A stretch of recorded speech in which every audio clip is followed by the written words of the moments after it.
Hello, Gaston County. Welcome to episode number 118. We should have been recording beforehand. So here's some of that, your comedy there, Naomi. Episode 118 of Gaston's Great, a podcast highlighting some of the great things happening in and around Gaston County. I'm your host, Stephen Long, and we are coming to you once again from the worldwide headquarters of GSM Services. We simply believe in discussing more of the reasons why Gaston's great. We are highlighting another great organization this week as we highlight the Alzheimer's Association, and specifically, we probably will talk about the Walk to End Alzheimer's for Gaston, Lincoln, and Cleveland counties. We have Brittany Blain and Christine John Fuller with us today. Did I pronounce that right? I didn't. You did.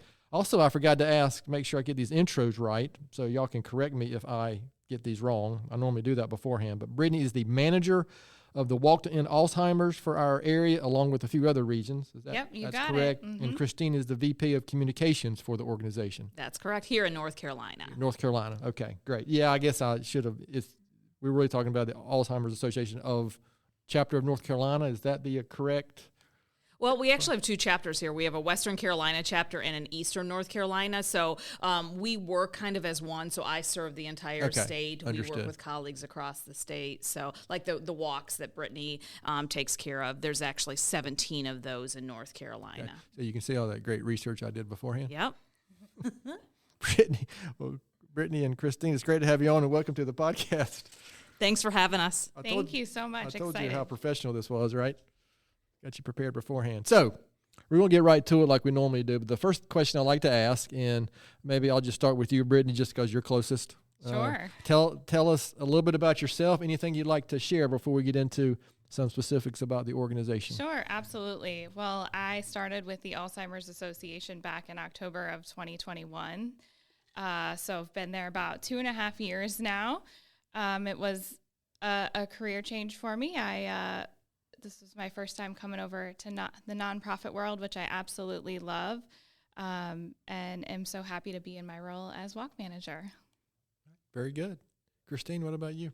So I have been lucky to be a part of the organization. Actually, my anniversary, I think, is next month, so 7 years. Okay, wow. But deeply involved with the organization long before that. I was a teenage caregiver for my grandmother who lived with the disease, and it has been an amazing ride. I've been in nonprofit for 20 plus years. I don't know if I want to say that out loud, but mostly in health and human services. So just very lucky to be a part of an amazing cause. So you started in the nonprofit world when you were 12? Pretty much, yes. You're right. You're right. Thank you for that. All right. You're very welcome. So appreciate that. I appreciate you sharing a little bit about yourself and how you got involved and how long with the organization. So listen, we're going to get right into it. So I'll probably throw questions out that are going to be for both of you, or I might ask specifically, and I think you may be the most prepared guests we've ever had on the Gaston's Great podcast because of some information you sent beforehand, which is really good.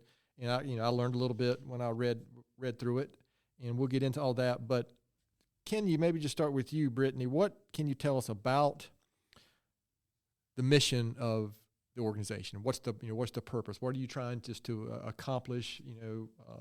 Weekly, daily, on whatever time frame, but just in general, I think most people have probably heard about the Alzheimer's Association, but they might not know specifics of initiatives, and they might not know about the walk, which we're going to make that a big deal here in Gaston County this year. Yes, we are. Okay. So I'll just throw it out for both of you. Yeah, well, our mission is to end Alzheimer's disease. That's our number one goal that we're working towards here. We have pillars in our organization, and I can bump that over to Christine to share a little bit more about our different pillars. And I specifically focus on the Walk to End Alzheimer's and raising funds and awareness through the walk that go back to the local community with our hotline number that is available 24/7 and through our care and support programs in the area. Okay. Yeah, I think that the key thing that we always love for people to understand is that we've got some really important focuses. So first and foremost, as she mentioned, we want to see an end to Alzheimer's and other forms of dementia. And in that pursuit of the research that goes behind that locally, globally, we are also taking care of families every single day that are impacted by the disease. So that is individuals calling that helpline at 2 a.m. when they're at wit's end about something going on, to the programming that we do here right in Gaston County for people to get vetted information about the disease or guidance on how to navigate caregiving. Every single day we are taking care of people in our own backyards. Okay, so I've also learned over the last couple of years because of my own family's experience. It's one of these situations where I've been involved with a lot of things over the community the last 25 years or so, and I knew about the Alzheimer's Association, but said, maybe I won't ever have to deal with that. Well, guess what, right? I've also learned so many families. I'm not sure it's as prevalent as, say, cancer, but it feels like it. I know I'm in Rotary, and we had a presentation. I think you and I briefly talked about the CART fund that Rotary is involved with. It's a related organization, but not obviously not doing the amount of work and as big an organization as you guys are associated with. But the speaker asked a question about if you've been impacted in your family by Alzheimer's. Raise your hand. It was pretty much 100%. I mean, and so it is prevalent. It's difficult, and so again, it's become something important to me and my family because of our dealing with a family member and their current circumstance. I'm not sure how to word that because we're kind of novices at this, but so I appreciate the mission, appreciate what you're trying to do. Can you talk about, I mean, maybe the walk is maybe the most important one for us to talk about, but can you talk about maybe some of the initiatives, for lack of a better word, or just anywhere you want to go with, make sure our listeners get a good feel for everything you guys are doing? Yeah, I'll jump in and I'll share a little bit about to expand upon what I mentioned before, what those numbers look like here, how we kind of approach that and take care of folks, and then how that is funded by our largest campaign, which is Walk to End Alzheimer's. So Brittany can pick up there, but I think the key piece for people to understand is this prevalence. It is a growing health crisis, right? Plain and simple. And so when we look at the numbers, you're talking about more than 6 million individuals across the nation. In North Carolina, that is 180,000 individuals that are estimated to be living with the disease. And on top of that, we anticipate in the next few years that could be as high as 210,000. In fact, these numbers, we're going to get new numbers in March that may drastically change what we know those numbers to be. And then when we kind of look at how things are here locally, if we look at that 65 plus population, the percentage of Alzheimer's prevalence rate in Gaston County is 11.11, Cleveland, which is nearby, is 11.1, and Lincoln County is 9.9. So there's a large percent of individuals that are impacted by the disease in doing that. And so what we are always working to do is, one, educate people on the prevalence and the understanding. You mentioned in a room, people raise their hand. I always kind of do the thing, raise your hand if you have a brain. And, it depends on the day maybe, right? But the truth of the matter is, if you have a brain, you have the risk of developing Alzheimer's, even if you haven't had it in your family. And so it's not just for those of us that have it in our family, but it really is for our entire community and how it impacts that. As an employer, your employees that have loved ones that are living with the disease, as someone who works in a public service in which they're interacting with people with dementia, how are we training first responders to be able to interact with them? So it's full community work to make sure that we are approaching this disease from all sides of it. So that's what we do every single day in the pieces that we do that make it super critical for us to have a way to move that needle. And that's where something like Walk to End Alzheimer's comes in. And she can talk about not just the fundraising aspect, but the awareness aspect as well. Yeah, absolutely. So like you said, I do often find when you ask people if they've been touched by Alzheimer's disease and go into a room, pretty much the whole room raises their hand, which is heartbreaking. They might not have a family member, but they know someone. Yeah, it could be a neighbor or a church member or someone, absolutely. So the Walk to End Alzheimer's is the world's largest event to raise awareness and funds for Alzheimer's care, support, and research. This past fall, actually, we had a record-breaking year in fundraising with the Walk to End Alzheimer's. We raised just a little over $87,000, which is incredible. to have that support from the local community. And I'm just so appreciative. And just to be of clear, that. we're speaking about the Gaston, Lincoln, and Cleveland County walk, correct? Yes, absolutely. Yep. The Gaston. And we're going to Cleveland, crush that this year, by the way. Oh, we're going to exceed our that. goal. I definitely know we are. And I'm so excited to have you on board as our executive event chair of the Walk to End Alzheimer's for the area. Did I actually say yes and commit to that? I don't remember. You did. Okay. I think you submitted a form and clicked and checked the box. I may have. All right. So again, do you have something that I know our listeners like to hear? And this may not be a fair question, but I'm going to ask it anyway. Because I know my personal experience. Do you have any anecdotal stories or anything where you look back, whether it's just on the fundraising side or where you've had the opportunity to see a family that was positively impacted? It's hard for me to, frankly, use that word. I mean, it's positive and Alzheimer's together, just because of maybe it's just my personal experience but families don't know what they don't know until they get in that situation. They don't know where to go. They don't know where to find help, and you deal with things that you just never thought of. Right? Imagine, especially on the because I'm seeing it both from the caregiver side and the individual patient side. I'm not sure that's the right word, but so do you have anything that that comes to mind there, or is that an unfair question? No. I actually think it is truly in line with the experience that most families have. So same thing with my family. We had absolutely no clue the association existed, and so we navigated it on our own. And one of the most heartbreaking things as staff for us to hear is when we meet someone, they're like, I wish I had known about your support earlier, because there is so much that we can help with in them realizing that they're not alone. So, that's everything from, you're navigating a diagnosis and you need support in figuring out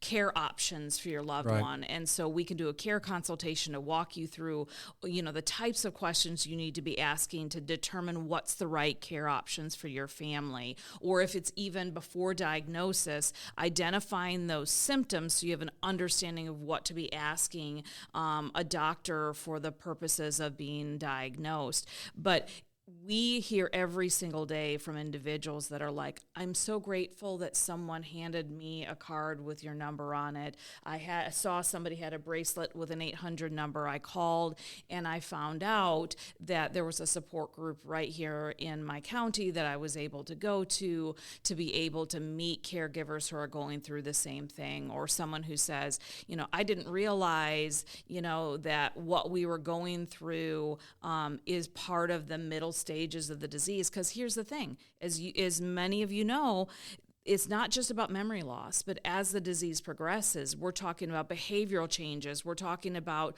loss of the ability for them to care for themselves, self-care, toileting.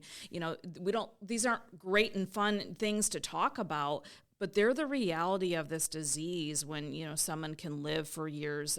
Caregiving for Alzheimer's can be years longer and far more in depth than other caregiving roles because of the disease itself. Is it fair to say too that it's such an individual thing? I mean, it affects or impacts one person so differently than the next person.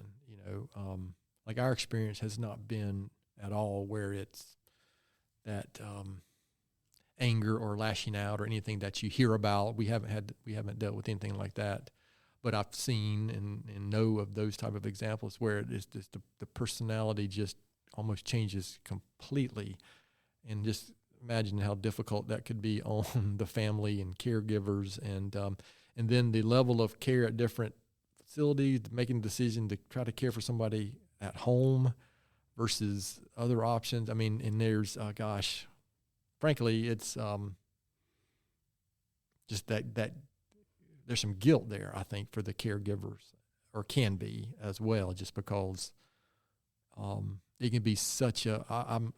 I will avoid using the word burden because I don't like that word for lots of different reasons. I mean, frankly, family that's what you're supposed to do, in my opinion. But it's just unique, and and so different.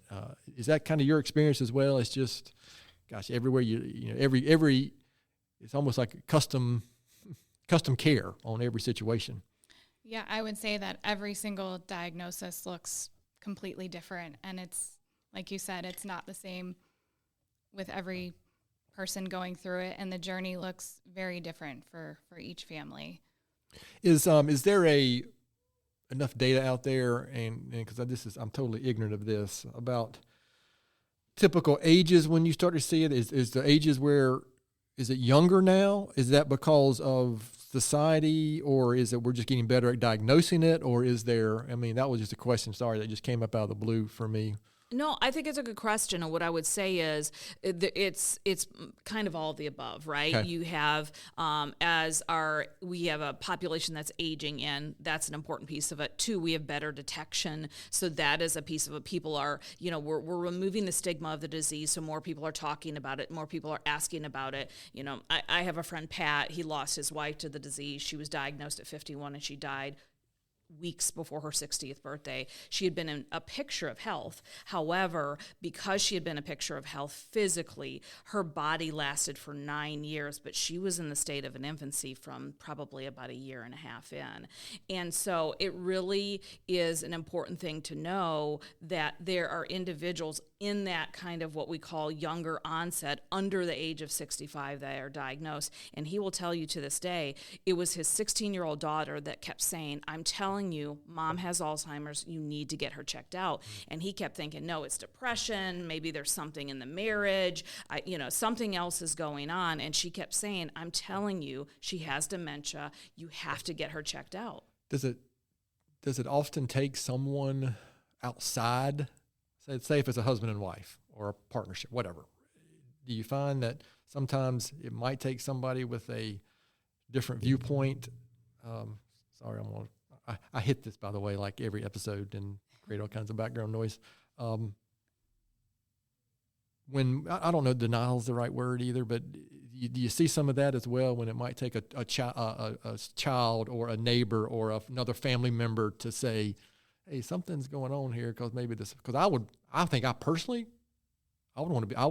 want to admit that or go there. I don't want to deal with that. I think it's like everything else. There might be denial about other things, other health conditions in our lives too, right? Like, sure, how long have we walked around with a bad hip and don't get it checked out? And, so some of that is, but sometimes it's when you live with it every single day, the changes are incremental, and you don't notice it as much as someone who comes in and is there and sees it as an outside observer. So it's a mixture, from that standpoint. And it's why we really encourage people, especially you're going to be around somebody during the holidays or for an extended period of time on a vacation. That's when you might see things that you wouldn't necessarily see on a, during a 5-minute phone conversation or over Zoom if you live somewhere else, or in a short visit. Yeah, like that. I compare it to not seeing my college roommate's kids for a couple of years, and then you're like, to them it's nothing's changed hardly, right, over that 2 or 3 year period. And then they go from age 6 to 9. I'm like, what in the world, happened to this little kid, So yeah, when you're in the middle of it, it is much harder to see those incremental changes. It doesn't seem as dramatic when it's you're going through that day to day. So specifically about talking about the walk. How long has there been a Gaston County, Cleveland, Lincoln County walk? Do you know that? That is an excellent question. To my knowledge, it's one I just threw on you out of the blue. Yes. No, I believe it's been 11 years. Okay. Don't look at me. I don't know. To my knowledge, I know we've been here for at least 11 years. Okay. And we've been at Rotary Centennial Pavilion up until last year. So, yep. Yeah, I think when I said at the beginning, I think a lot of people have heard maybe of the Alzheimer's Association, but I bet there's people who don't realize there's local walks in a local focus sometimes, because even though we are even though Charlotte is the gateway to Gastonia, I try to throw that in every episode when I can. I think a lot of people still associate it's only Charlotte, right? Even the areas around there. So when I first heard about it and got involved, I think my wife originally kind of got involved and looked into it. I was thrilled to see that that there is a local focus for here in our area. So this is a question for both of you. Maybe you've been you've obviously, Christine, you've been involved a little longer, but Brittany, you as well. Is there something that stands out you're most proud of accomplishing or seeing happen during your time with the organization? Yeah, I am most proud of watching personally this Gaston Cleveland Lincoln walk grow. Okay. When I started in 2021, well, we didn't have the walk in person, so we had it in 2022 because of that word we don't say around we don't here go anymore. back. We don't go back to that. And we had we had around 240 participants in 2022, and to see the growth of that happen from 2022 to 2023 and have the largest ever participation and support from the community was just really, I'm just amazed by it and just appreciate all that. Very good. Christine, how would you answer that question? You know, I'll take the kind of progress standpoint of that and tell you that all the funds that we raised through these walks have supported and allowed us to enter what we call the era of treatment. And so this past July, we actually had our first treatment that was fully traditionally approved by the FDA that is a disease modifying treatment. So unlike other treatments that are, they're working on a symptom or something of the sort. These are treatments that literally in the earliest stages of the disease can slow the progression of the disease. Okay. So this is the future of where we're going. This is the opportunity for us to make real change and give people more time with their loved ones. And that has happened literally just in the last couple of years. So it's a very, very exciting time to be a part of that and to see that come to fruition. All right, that's a great point. I appreciate you bringing it up because I had mentally made a note to ask about treatments and kind of where that's going. And then, of course, I didn't write it down. So if you hadn't brought it up, I wouldn't have got there. I would have remembered about 6 o'clock tonight. Why didn't I ask that question about treatment? Do you know in the world of medical research, again, where does the money go into research, say, for Alzheimer's stand relative to like cancer or do you have any idea? I know the reason I bring this up is years ago, I remember I'm a big NC State guy, right? So I was a huge Jim Valvano fan, and I was a student there when he was still a coach there. And when the V Foundation was created, I remember a lot of information out there about the lack of funding at the time, but this was in the early 90s. So lack of funding at the time, there was a lot of research. I think even AIDS may have been on the top of that list at the time.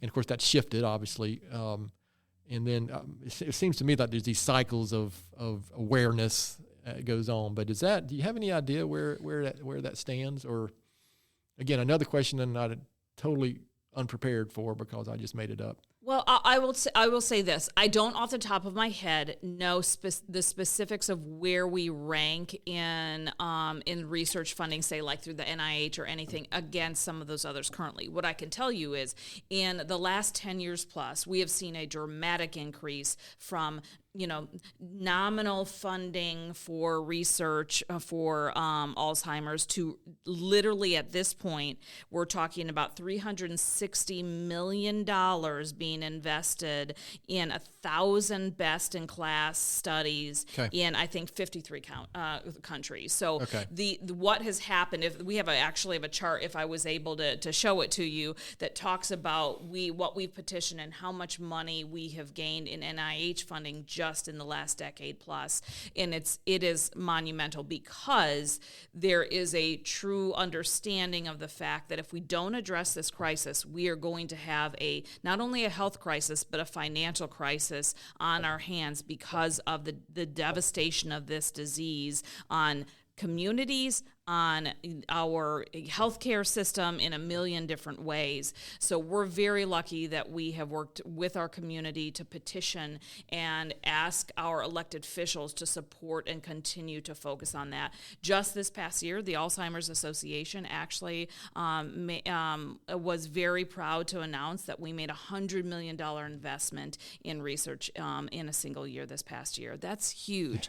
And a lot of those are right in our backyard. We've got amazing research research institutions in at Wake Forest, in the Triangle area. I appreciate you saying Triangle, not specifically saying if it might be Duke or UNC. There you go. That's right. I'm smart. I'm going to stay out of that competition there. But truthfully, we are very, very lucky here in our own backyard because of those investments. Okay. So, I knew that there had been a big increase just because of a little bit that I've read and seen. And it's probably, it may be fair to say, too, that just in general, because of the baby boomer population getting, my parents are baby boomers, getting up in that age, that there's just, again, we're just seeing more and more of that.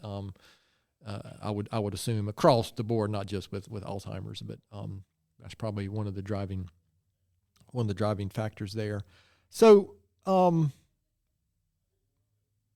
if you had to say today, what is the greatest need? I'm hoping that there's going to be some business owners that I know are regular listeners to this, just because, that may not be involved with the walk or the Alzheimer's Association in general.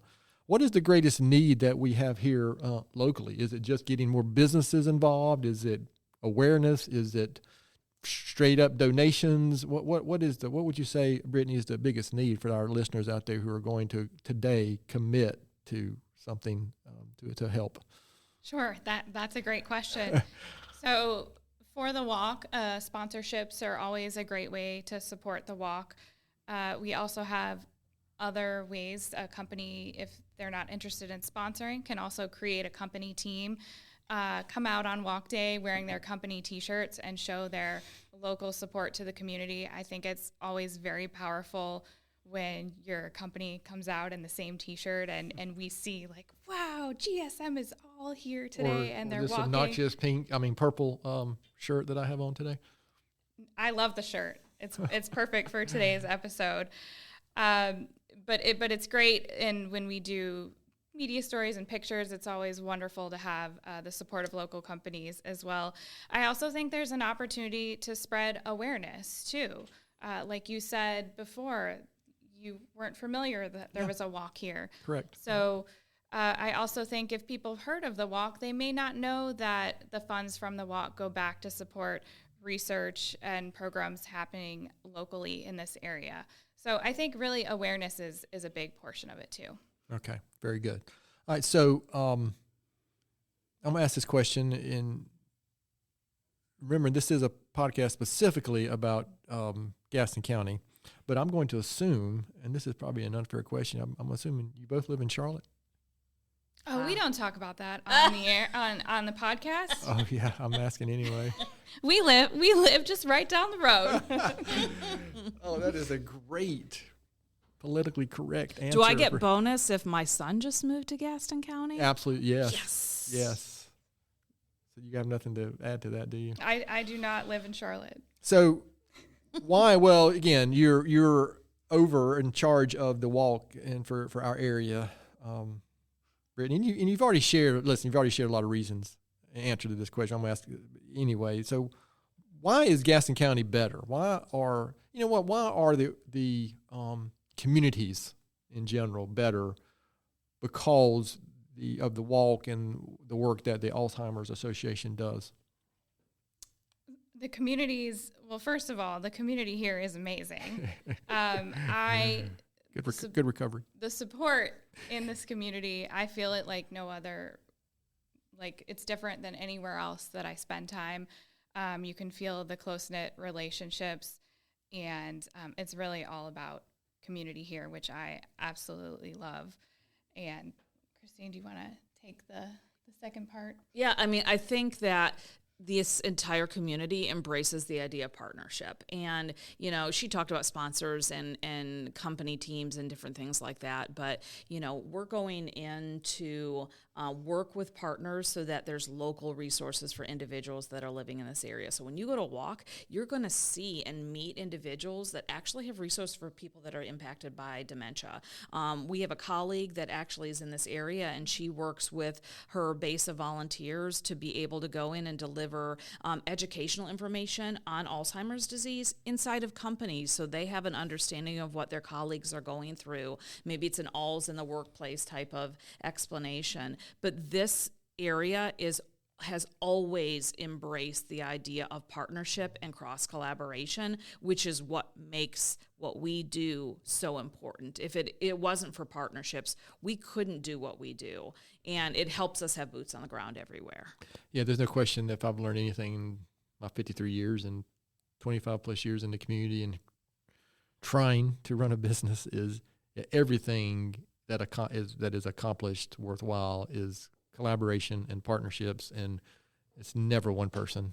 Now, I think there's a situation where one person might have an idea that starts something or starts an organization, but it's never one individual who actually gets anything done. So before we finish, we'll make sure that we give you a moment to share how our listeners can learn more about the organization, get involved or whatever. But is there anything I haven't asked that I should have asked, or anything that we haven't shared that we want to make sure our listeners become aware of? Yeah, I'd love to share the walk date for this year. Okay, so you go right ahead. We will be walking on Saturday, October 5th at Rotary Centennial Pavilion. Check-in begins that day at 9, followed by our opening ceremony, and then the walk will immediately start after that. So save the date. Okay. And come out and support the local walk. And for those of you who wondering, it literally is a walk. I mean, it's I guess it's typically either like a 1 mile or 2 mile walk is what I know. That's what it's been, because I've participated the last couple of years, and so it's great. And the weather is always good. It never rains on the walk, right? We're putting good vibes out there this year right now. Yeah, it's going to be a beautiful fall day. There is a 1 mile option and a 2 mile walk option. And to learn more about that, you can visit alz.org/walk and type in your zip code, and you can pull up the Gaston, Cleveland, Lincoln walk. Okay, very good. So again, we'll touch on that maybe again before we leave. But even though you guys live close to here, this is a podcast about Gaston County, and we have these questions that we typically ask that are Gaston County related questions. So we're ready. I'm going to make you endure these, but I might just make them up as I go. So this is going to be I'll make up a name everywhere. This is going to be the purple speed round of questions. I love it. Okay. So have either one of you ever been to Tony's Ice Cream? Yes. You have? Absolutely. You can't. I can't spend one day a week here, 1 or 2 days a week here, and not go to Tony's. Well, then what is your favorite Tony's ice cream flavor? Chocolate milkshake. Chocolate milkshake. That's questionable, because anybody could say that, but that's my favorite too, by the way. No lid. Yeah, you can't. If you do it right, it's too much to put a lid on, right? It is. So, Christine, what about you? Favorite ice cream flavor in general? I am a former Baskin-Robbins employee from back in the day, so I was a super scooper. Okay. So I will tell you chocolate and peanut butter in any capacity, but it has to be more chocolate ice cream and like peanut butter in it. So I can tell you. Just a hint of peanut butter. Oh, no. Like, I like a lot of peanut butter. I just don't like peanut butter ice cream. But I'm going to tell you, I'm a huge foodie, and I have heard all about Tony's for years, and I am very bummed I have never been. I have actually been by at times where, like, I didn't realize they weren't open, so, like, please know that it's only because of scheduling that I haven't been. We need to take a field trip there, too. Yeah, I like this idea. Well, today, just as a reference, it's between here and Charlotte. Just as a reference, I'm just saying. How about, this is a question I normally ask, is Sundrop or Cheerwine or any other type of specialty soda? Is soda the right word? Is that what people call it these days? I just say Coke or whatever. Sorry. So Cheerwine all the way. And fun fact, I had Cheerwine when I got married in my welcome bags to all of my out-of-town visitors. They got Cheerwine. Really? Yes. Just because it's a North Carolina thing or Salisbury thing? Or because is it Salisbury? It's local, and I want them to know all about Cheerwine. Excellent. Cheerwine. And anybody's doing a collaboration with Cheerwine and is making donuts or other things with it, I am right in line. Yeah, I have to admit I've had some good, is it like Cheerwine pound cake maybe? Ooh. Cheerwine float is also good. Some good stuff. I'm not going to clarify this one, but I'll just say favorite local restaurant. Cherub's Cafe. I love the mission. So we meet there for meetings a lot, and I love to be able to Holy Angels is a great organization. Yeah, to be a patron of something that is also giving back to the community. So and they have great food. Good answer. And she jumped in first, so you have to follow that one. That is a good one. Web Custom Kitchen. Web is great. I enjoy eating there. Also, I spend a lot of time doing coffee shop meetings, so I love Gilmore's coffee shop down the road too. Yeah, I'm old enough that I actually saw a movie at Web Theater when it was long before it was a restaurant. Wow. I saw Rocky, probably before y'all were born. No. I guarantee. Guaranteed for you, for sure. Well, I mean, she's only 30. Christine's only 30. According to she started when she was 12. Right. In the nonprofit world. Mm-hmm. So, UNC Duke or NC State? You know what? This question, it gets me, and I have to answer this, right? There's only one correct answer, by the way. Well, I'm going to have to go with, so my husband's always been a Duke supporter, and our CEO is a Duke supporter, so that earns me some brownie points, right? Give me something. Yeah, you got to want for that. It doesn't get you any brownie points in this room. It might get you some brownie points through the association in your career, so that's probably important. Okay. So noted. You're going with Duke just to make sure. I'm going to think about changing my answer. No. Christine? Well, mine's not going to be any better because I'm a University of Georgia grad. Okay. So I bleed red and black. However, my son just did graduate from UNCC, so I would pick UNC of the group. Well, you can throw in a substitute. I just don't typically ask that, especially personal or kids. That's an acceptable answer. Mm-hmm. It's not the correct answer, but it's an acceptable answer. Well, I'll tell you, our CEO, she actually does a fundraising contest for the Alzheimer's Association called Which Blue is Better, and you vote based on which color, UNC or Duke, is your favorite, and then that's to see who wins, and she raises thousands of dollars. What if the answer is neither? What if the answer is red? I think some people really just put money in the pocket to beat someone else. That's acceptable when it's for a good cause, and I'll leave it at that. But red is the only acceptable answer, which may tell you what the only acceptable answer to that question is. So, Christine, I'll stay with you. What is something very few people know about you? Well, I once sang the national anthem at a Major League Baseball game. Do you remember the game? Oh, no. I just remember they were stringent on the fact, and it wasn't just me, it was with a choir, but they were very stringent. It was at an Atlanta Braves game. Okay. And they were very serious about not stepping on the chalk line. Like they were like, we will throw you out if you touch it. So I remember being terrified about that and not about the crowd. Oh, that's funny. That's good. I did not know this about you. So, Brittany, do you have an answer to that question? Same question, yes. So I used to hold the record for pull-ups all the way up until 9th grade. Even I could beat all the boys with 46 pull-ups. And this was where? Your school or at high school? Mm-hmm. Well, not high school. Sorry, whatever. Middle school, whatever you call it. Up until that point, I held the record. You could do 46 pull-ups. I could then. I cannot now. Holy moly! I can't do 5 now. Oh, I can't do 5 now. Wow, that's pretty impressive. I'm stunned. Yeah, I mean, I've never done. Watch out. I've never even seen 46 pull-ups. I don't think I've done 46 pull-ups in a year.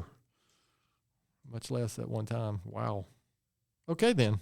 I'm almost at a loss for words because I know how difficult that is. I cannot do it anymore. So this was a long time ago.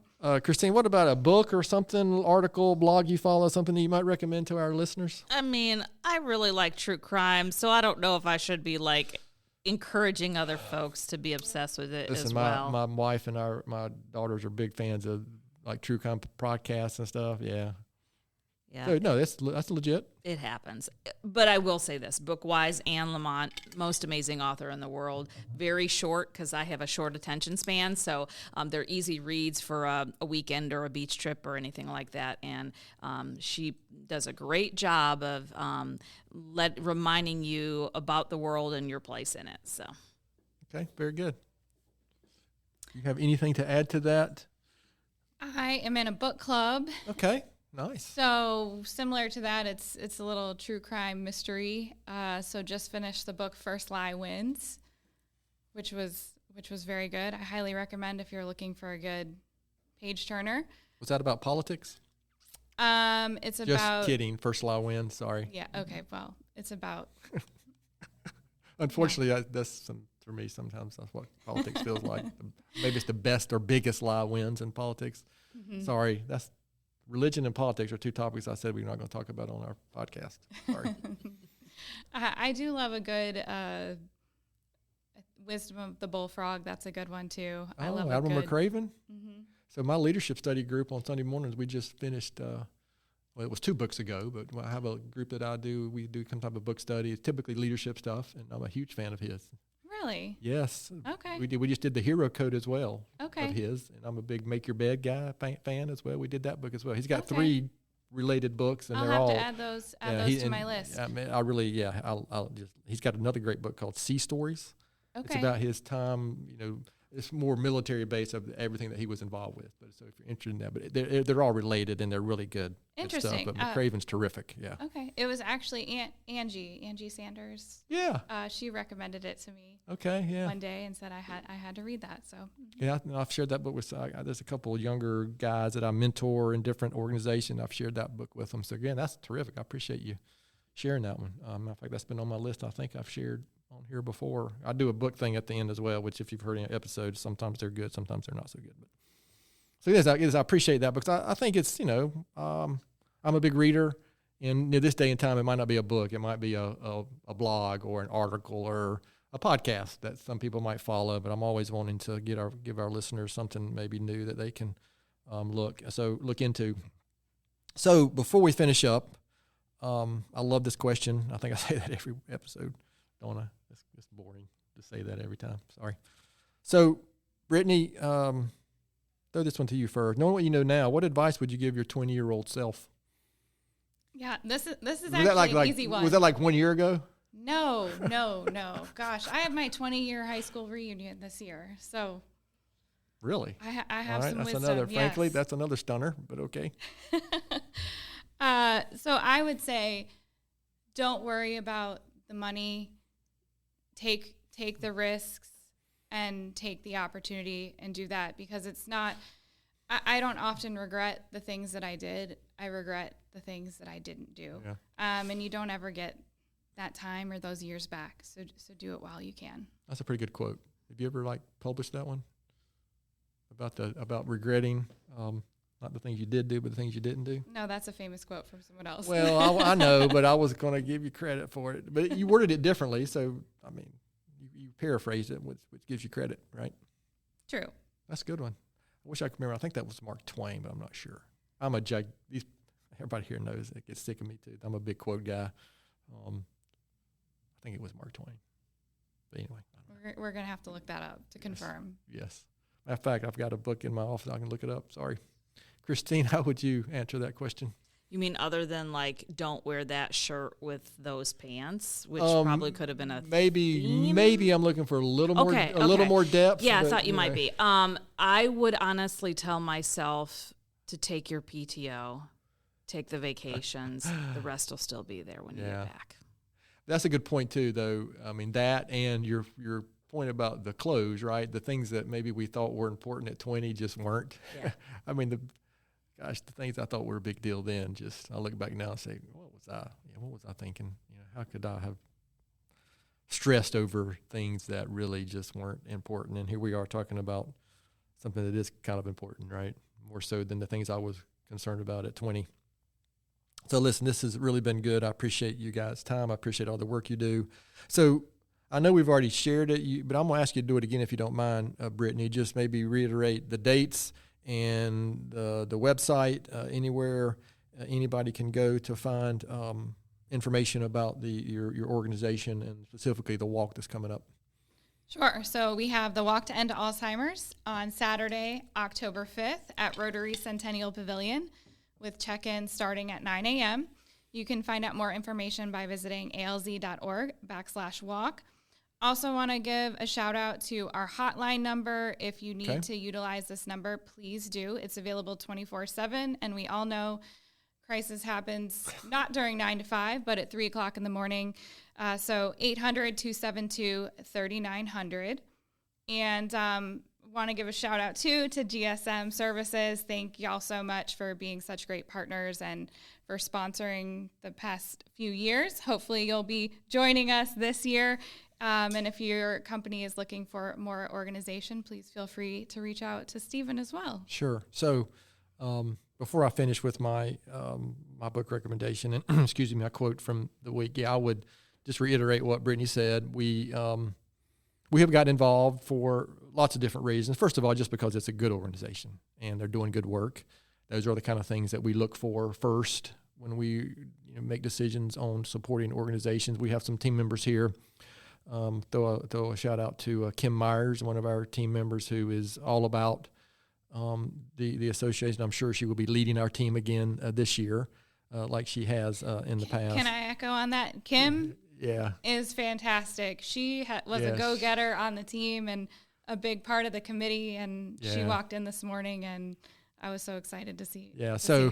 I mean, there's those commercials out there now that talk about calling people a rock star, and you're not supposed to unless they're a really rock star. I don't know if you've seen those, but she's a rock star when it comes to this kind of stuff. And I don't think I've specifically talked to her yet, but I shouldn't assume, but I'm assuming that she will do that here again. And and I've gotten more involved because of a personal family connection to this disease, and so it just hits home, right, when your family or friend or anything that you might be experiencing personally. That's why I've agreed to be. I'm not even sure what is my actual title related to this executive committee. So, well, I mean, your title is executive event chair, but we can come up with a new term if that would work better. So like the grand poobah I of the walk. I almost just said that. I love that's it. So I'll get a hat, like a big hat. It'll be the grand poobah hat, and I'll have a director's chair, and I'll just tell people what to do. Is that what I do around here all day? Not really. But my point is, it brings up another good point too about organizations like, in my opinion, like the Alzheimer's Association. Brittany asked, and you do. That's what's required. You have to go ask people, and sometimes I'm sure, like some of the things I'm involved with, I've heard a lot of no's in organizations I've been involved with, and I'm sure she has as well. But the things that I've been involved with, most of the time, it's because somebody asked. And so, we're kind of asking. I'm kind of asking this too. I mean, I also think it's fair to say we could use a little more involvement from Cleveland and Lincoln counties. So if there's somebody out there from those two areas, or if you're a business owner or someone has a friend that's this disease has touched or might be interested, we've got really great support in Gaston County, but we're going to continue to grow that. But we would like to see a little more involvement from the other two counties that we are officially involved with this particular walk. So, but again, I'm looking forward to that. I hope somebody listening out there today might be moved to get involved. If you're a business owner, again, Brittany mentioned this, but a team can be very impactful as well. But whether it's a sponsorship or a team or just an individual donation or getting involved the day of the walk, that's kind of what we're looking for. We're recording this on February 7th, so just a day before it's released tomorrow on Thursday the 8th. So we've got a few months, but we're going to be working hard the next few months to make this the best walk that we've had here in our area. And so again, anybody out there can please consider you getting involved. So before I do my last thing, any last words before we close this episode out? just remember that we're here for families 24/7, and that, we want to make sure that in the midst of what they're going through, they have a place to reach out to and get pointed in the right direction to the amazing resources in our area. Okay, very good. I appreciate that, Christine. So again, I appreciate your time, guys. So I'm going to share my book recommendation, my quote of the week, and typically I'll try to be intentional about it. And one of the concepts that comes to mind when I think about organizations like the Alzheimer's Association and others is compassion and empathy. And so I looked up some books, but the one book that I read, it's been several years ago now, but there's a book. It's not directly related to Alzheimer's, but it's related to caregiving. And there's a book called Tuesdays with Morrie by Mitch Albom, and it's again, I'm not going to give away all the details, but it's one when you talk about life lessons and somebody's attitude as they're dealing with a disease, and then somebody who was able to visit with him literally every Tuesday for a period of time. And if you're a sports fan, you may know who Mitch Albom is, but I would encourage you to read that. It's a good one, in my opinion, on compassion and empathy. And I specifically picked a quote, but I'm going to kind of do what Brittany did. I decided to take a quote from a gentleman named John Connolly, and I'm paraphrasing it in my own words because I think it was more appropriate. But he kind of said, with my paraphrasing, humanity in its essence is to work to understand others first and then serve them. There is nobility in compassion and beauty in empathy. I've just learned over time seeking to understand others is is being empathetic, and that compassion to serve others. And you can't do what Brittany and Christine do without having that kind of on the tip of the spear in the things that you guys are faced with and you deal with every day. So it takes a special kind of person to be involved in an organization like that. So I'm fully aware of that. That's why I don't do it all the time. I'm not sure I have enough compassion, empathy to do it. But again, we're grateful for that. So to our listeners out there, thanks again for taking the time to listen to today's episode. Please continue to spread the word if you can about the podcast.